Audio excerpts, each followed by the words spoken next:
계속해서 큰 주제, 왜곡된 삶에서 다시 하나님의 영상 회복하기라는 큰 주제 속에서 말씀을 보고 있습니다. 첫 시간에는 삶이란 무엇인가에 대해 보았습니다. 삶은 본래 선물로 주어진 것인데 이 죄로 인해 너무 수고스러운 것이 되었다. 그 수고스럽고 생명 없는 삶을 하나님께서 그리스도를 통하여 다시 선물로 우리에게 주셨다라는 것을 보았고요. 두 번째 시간이 어제는 그 생명 없고 수고스러운 삶에서 죄의 본질이란 무엇인가, 도덕적 선악의 기준이 아닌 하나님 없는 삶이 우리에게 죄다라는 것을 보았습니다. 세 번째 시간입니다. 오늘은 이 죄의 결과인가 자유인가라는 제목으로 우리 삶에 나타난 여러 가지 모습들이 하나님 앞에서 어떻게 보여지는가에 대해 함께 보겠습니다. 본문은 어제와 이어지는데요. 어제 본문에 있는 말씀이죠. 하나님을 알되 영화롭게 하지도 않고 스스로 지혜 있다 하나 어리석게 된 그 모습으로 살아가는 사람들을 하나님께서 어떻게 하셨을까요? 그 모습으로 살아가는 사람들. 24절을 보시면 하나님께서 그들의 마음의 정욕대로 내버려 두셨다라고 하시는데 이 내버려 두셨다는 말씀이 계속 반복됩니다. 26절에서도 같은 말씀을 하세요. 하나님께서 그들을 부끄러운 욕심대로 내버려 두시니 28절에서도 그들이 마음에 하나님 두기를 싫어하며 상실한 마음대로 내버려 두사 합당하지 못한 일을 하게 하셨다. 26절부터 31절까지 소위 도덕적 기준의 악한 모습들이 많이 나열되어 있습니다. 하나님께서 1장 18절에서 23절부터 설명하는 이 사람들의 모습이 이 사람들을 어떻게 하셨느냐 했을 때 그들의 정욕대로 욕심대로 그저 내버려 두셨더라. 그 결과가 오늘 본문 말씀의 악한 모습들입니다. 하나님께서 죄인된 인간을 그대로 내버려 두셨을 때 나타나는 모습들입니다. 우리들에게서 좀 은혜로운 모습들은 아니지만 다시 한번 이 부분들을 읽어보겠습니다. 왜냐하면 이게 다른 사람의 모습이 아니라 우리에게서 나타날 수 있는 모습이면 보셔야 되기 때문입니다. 29절부터 31절까지 다시 한번 함께 합독해 보겠습니다. 곧 모든 불의, 추악, 탐욕, 악의가 가득한 자요, 시기, 살인, 분쟁, 사기, 악독이 가득한 자요, 수근수근하는 자요, 비방하는 자요, 하나님께서 미워하시는 자요, 능욕하는 자요, 교만한 자요, 자랑하는 자요, 악을 도모하는 자요, 부모를 거역하는 자요, 우매한 자요, 배약하는 자요, 무정한 자요, 무자비한 자라. 이 나열된 은혜롭지 못한 모습에서 자유로울 수 없는 사람, 자유로울 수 없는 하나님의 자녀는 아무도 없습니다. 함께 이제 세 구절의 말씀을 읽었는데 어떻게 느껴지세요? 이 사람들의 모습이 이게 자유로 느껴지시나요? 누가 봐도 죄의 결과로 느껴지시잖아요. 근데 이 죄가 정말 무서운 게 뭐냐면요. 제3자 입장에서 보면 보여요. 이거 죄야. 그런데 그게 내가 되면 안 보여요. 안 보여요, 죄가. 예수님께서 산상수훈에서 그렇게 말씀하시잖아요. 형제여, 형제의 눈 속에 있는 그 작은 티끌은 보는데 어찌 너의 눈에 있는 그 큰 들보는 보지 못하면서 그 티끌이나 빼라고 할 수 있느냐.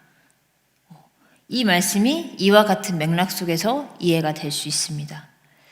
그러니까 내가 죄의 결과로 살아가고 있다 하더라도 이것을 나는 뭐라고 느낄 수 있다는 거예요? 자유롭다 라고 느낄 수 있다는 게 너무나 무서운 사실입니다. 차라리 하나님 앞에서 내가 죽일 놈이냐 살 놈이냐 가슴을 치고 엉엉 우는 게 나아요. 이거는 영적 나병 환자와 같은 모습이라고 할 수 있습니다. 한센병이라고도 하죠. 요즘 말로는. 나병 환자의 증상이 뭐죠? 못 느끼죠. 감각이 없어서 못 느껴요. 그래가지고 치료받지 않아서 증상이 심해지면요, 신체가 변형돼가지고요, 손가락, 발가락이 없어지기도 해요. 그러면 그걸 보는 사람들은 어때 보여요? 끔찍하고 흉측해 보이죠. 아프겠다. 근데 당사자는 괜찮아요. 감각이 없어서요. 죄에 대해 감각하지 못하고 사는 우리의 영적 모습이 이러할 수 있다라는 사실입니다. 본문의 26절 이하의 사람들, 저희가 함께 읽었던 이 세 구절의 모습이 딱 그렇습니다. 죄에 대해 무감각하여 스스로 죄를 인식하지 못하며 영적 감각이 손실될 사람들의 모습입니다. 다시 말씀드리지만 너무나 무서운 점은 이들 스스로 이것이 옳다라고 느꼈다는 거예요. 32절 함께 읽어보겠습니다. 그 말씀이 여기 32절에 기록되어 있는데요. 함께 읽습니다. 그들이 이 같은 일을 행하는 자는 사형에 해당한다고 하나님께서 정하심을 알고도 자기들만 행할 뿐 아니라 그런 일을 행하는 자들을 옳다고 한다. 이때가 어떤 때일까요? 예수님이 오시지 않은 때가 아니잖아요. 예수님의 십자가 부활로 이미 구원이 이루어진 때입니다. 많은 사람들이 사도들의 복음을 목숨을 걸고 복음을 전파하던 때요. 아마 그 어느 때보다 복음이 활발하게 전파되고 있던 때였겠죠. 그런데 분명히 그래서 그들의 귀에도 분명히 하나님이 들려지고 보여줬을 거란 말이에요. 구원이 이루어지지 않아서가 아니라, 구원의 길이 없어서가 아니라, 생명이 없어서가 아니고요. 그들의 자유의지로 그 길을 배척했다는 것입니다. 여러분, 이처럼 구원을 누리는 것은 사람의 자유의지에 의해서 영향을 받습니다. 우리의 선택과 하나님께서는요, 우리의 선택과 마음까지 어거지로 로봇처럼 입출력 딱 시켜가지고 행동하게 하지 않으세요. 여기까지 내용 보았을 때 하나님을 떠나 정욕대로 사는 사람들을 바라보는 두 가지 해석이 존재합니다. 자유라는 것과 그리고 죄의 결과를 자각하는 것. 아, 자유다. 내가 원하는 대로 할 수 있는 이 삶이 얼마나 아름다운 삶인가. 내가 노력한 만큼 결과를 얻어내고 누구에게도 방해받지 않은 이 삶. 얼마나 아름다운 삶인가 생각하고 살 수 있죠. 스스로 썩어 들어가는지도 모르는 나병 환자들처럼요. 잘 되고, 근데 충분히 어떻게 보면 합리적인 생각이에요. 내가 노력한 거 내가 누리겠다는 게 누가 뭐라고 하겠어요. 내 돈, 내 집, 나의 것이잖아요. 잘 되고 있으니 괜찮다. 문제없이 살고 있는데 무엇이 죄의 결과냐. 내가 노력해서 얻은 마땅한 나의 권리이다. 그런데 이 모습이 하나님 입장에서는 이렇게 보이는 거예요. 이제 이렇게 하고 계신 거예요. 그래, 어디 너 하고 싶은 대로 한번 해봐. 이게 한 발 뒤로 물러서면 보이지만 막상 그게 당사가 되면 잘 보이지가 않습니다.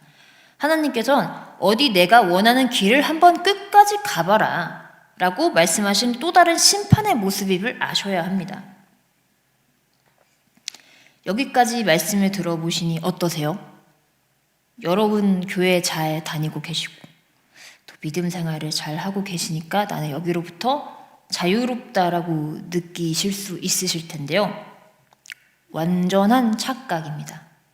우리가 믿음 생활을 하지 않아서가 아니고요. 이 삶의 구조상, 인간의 본성상 이 땅에 있는 동안 죄로부터 완전히 자유로울 수가 없어요. 이 말씀, 교회에 다니는 행위가 우리를 죄로부터 지켜주지 않습니다.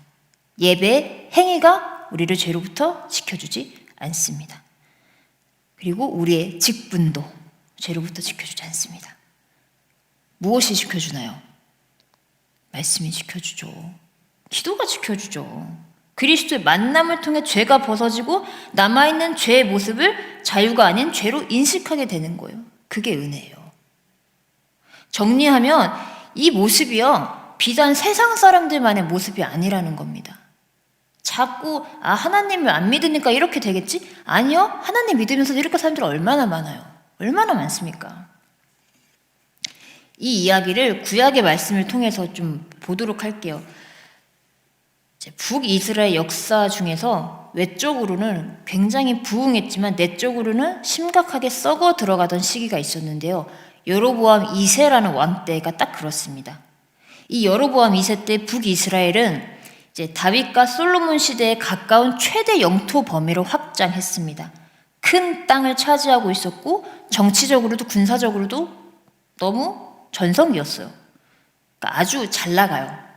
그러니까 주변국들한테 굽신거리지도 않고요. 공물을 바칠 필요도 없고요. 아주 부족함이 없이 잘 살던 때예요. 그러니까 이 사람들이 무슨 생각을 했겠어요? 하나님께서 우리에게 복을 주셨구나. 복을 주셔서 이렇게 누리고 있구나 라고 생각을 했다는 거예요. 근데 속은 어땠을까요? 완전히 골마 썩어 들어가고 있었어요. 정치적 번영을 누려서 영토가 확장되어서 썩어 들어간 게 아니고요. 모든 것들 누릴 수 있죠. 우리도 경제적 어떤 그런 것 누릴 수 있고 다 누릴 수 있습니다. 그것 자체를 정죄하는 게 아니라 그것이 정치적 번영이 됐든 영토 확장이 됐든 하나님 없는 번영이 저주라는 거예요. 이것이 하나님의 말 없는 방임의 심판일 수 있다는 거예요. 그러니까 우리가 무엇을 누리느냐, 어떤 위치에 있느냐가 중요한 게 아니라 그 속에서 하나님이 없으면 다 그것이 이제 심판의 모습일 수 있다라는 말씀입니다. 이 이스라엘 이제 여로보암 2세 때 이스라엘 백성들을 하나님 없이 번영했고요. 하나님 없이 부유해졌습니다. 그러다 보니 자연스럽게 하나님의 말씀으로부터 멀어졌겠죠. 그럼 어떤 모습이 나타나요? 하나님이 싫어하는 모습이 나타나요. 율법에 어긋나서 하나님이 강조하시던 작은 자들, 어려운 사람들을 돌보지 않고 착취했습니다. 배부른 자는요 더 배불러지고요, 힘없는 자는 더 없어지는 사회적 불의가 자행되고 있었고, 오늘 본문에서도 이제 정육대를 내버려 주셔서 여자와 남자가 그들의 순리대로 쓸 것을 받고 영리로 썼다는 말씀이 있죠. 이런 일들도 자행됐고, 이제 아버지의 아내, 어머니죠. 그런 이제 성적인 범죄도 자행되던 시기입니다. 외부적으로는 한없이 안정되고 부유한 사회였을지라도 내부적으로는 하나님의 통치에 정반대되는 참담한 모습이었다라는 것이죠. 이게 어떤 나라의 모습이에요? 이방 나라가 아니라 하나님이 세우신 나라 이스라엘의 이야기예요. 이방 백성이 아니고요, 하나님의 거룩한 언약 백성 이스라엘의 이야기입니다. 여러분, 예수 그리스도 외에 그 어떤 것도 우리의 구원을 보장해주지 못합니다. 그 어떤 것도 우리를 죄로부터 지켜주지 못합니다. 북이스라엘도 그렇고 남유다도 그렇고 이들이 멸망하기 전에 했던 큰 착각이 뭐냐면요, 우리는 망하지 않는다는 거예요. 왜요? 언약 백성이니까 망하지 않는다는 거예요. 하나님이 성전에 계시니까 망할 수가 없다는 거예요. 근데 에스겔에서는요, 하나님이 성전을 떠나세요. 물론 돌아오시긴 하지만, 물론 그 안에서도 언약이 끊어지지 않고 남아있는 소수의 남은 자들을 통하여 하나님의 언약을 이루어오긴 하셨지만, 여기서 볼 것은 어떤 지위나 배경이 나를 지켜주지 않더라는 것입니다. 내가 목회자라서, 교회를 오래 다녀서, 아니면 신앙이 3, 4대 이어져 오는 기독교 집안이라서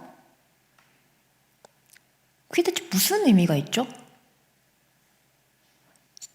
제가 교역자를 하면서도 참 많이 느껴요.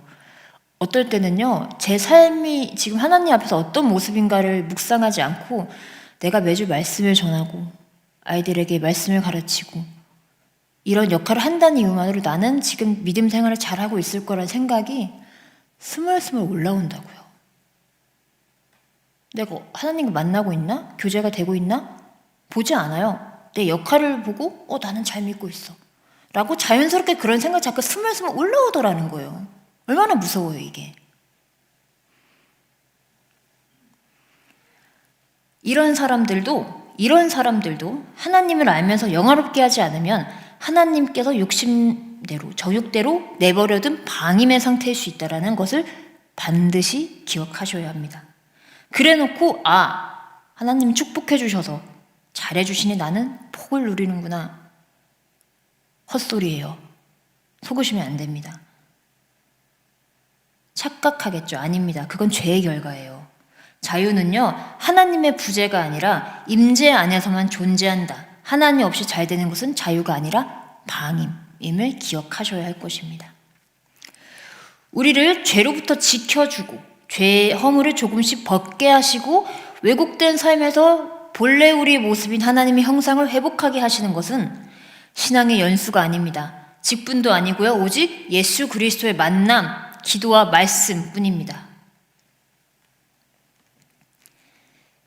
이스라엘 역사로 다시 돌아보면요, 이렇게 외부적으로 번영하고 이제 내부적으로는 썩어 들어가던 이 시기에, 그렇다면 하나님께서는 그냥 방임만 하셨을까요? 그렇진 않으셨어요. 계속 누구를 보내셨나요? 선지자들을 보내셔서 돌아오라는 말씀을 하셨는데요. 그래서 이 시기에 활동하던 선지자들이 이제 호세아, 아모스와 같은 선지자들이 이스라엘 이제 여로보암 2세 때 활동을 했습니다. 하나님의 부르심은 멈추지 않으세요. 여전히 만물에 분명히 드러나 보여지고요. 우리를 여러 방법으로 부르고 계십니다. 스스로 눈과 귀를 막고 하나님을 떠날 뿐이에요. 하나님 우리를 안 떠나신다는 거예요. 우리가 떠날 뿐이에요. 늘 보여주시는데 우리가 눈을 감고 들려주는데 우리가 귀를 막는다는 거예요. 그 사람은 계속 자유를 가장한 죄로 살아가게 되겠죠. 구원을 누리지 못하고 하나님의 형상을 회복하지 못한 채 살아가게 되겠죠. 구원이 확증된 사람들도 마찬가지예요. 구원이 확증된 사람도 이렇게 살아가면 부끄러운 구원을 받게 되는 거예요. 그러나 이 사람들도 다시 눈을 뜨고 다시 귀를 열고 하나님의 말씀을 듣고 돌아오면 은혜로우시고 자비로우시며 노하기를 더디하시는 그 하나님께서 다시 너른 팔로 우리를 안아주시고 그 죄를 흰눈과 같이 맑게 해주신다고 약속되어져 있습니다. 그러므로 우리에게 중요한 것은 이것입니다. 죄의 영향 아래 내가 살고 있던 복음의 자유의 삶을 누리고 있던 우리의 눈과 귀는 늘 하나님의 말씀, 우리의 마음은 예수님과의 만남에 집중되어 있어야 합니다. 말씀을 정리하겠습니다. 하나님 없는 번영, 자유, 사실 자유가 아닌 또 다른 모습의 징계와 심판입니다. 이 상태가 오래 지속되면 죄를 자각하지 못하게 되어 영적 나병 환자와 같이 영적으로 감각이 무뎌지게 됩니다. 그러니 오늘 말씀을 통하여 지금 내 모습은 정말 하나님 안에서 누리고 있는 자유의 삶인지 죄의 결과로 누리는 방임의 자유인지를 점검해 보아야 합니다. 그리하여 항상 우리의 눈과 귀가 하나님께로 향하여서 매일의 말씀, 우리 매일의 삶이 말씀과 기도로 내 안에 사시는 그 그리스도와의 만남을 통해 거룩하여지는 하나님의 형상이 회복되어지는 복된 삶을 사시는 오늘 하루와 여러분의 남은 일생이 되시기를 주님의 이름으로 기도드립니다.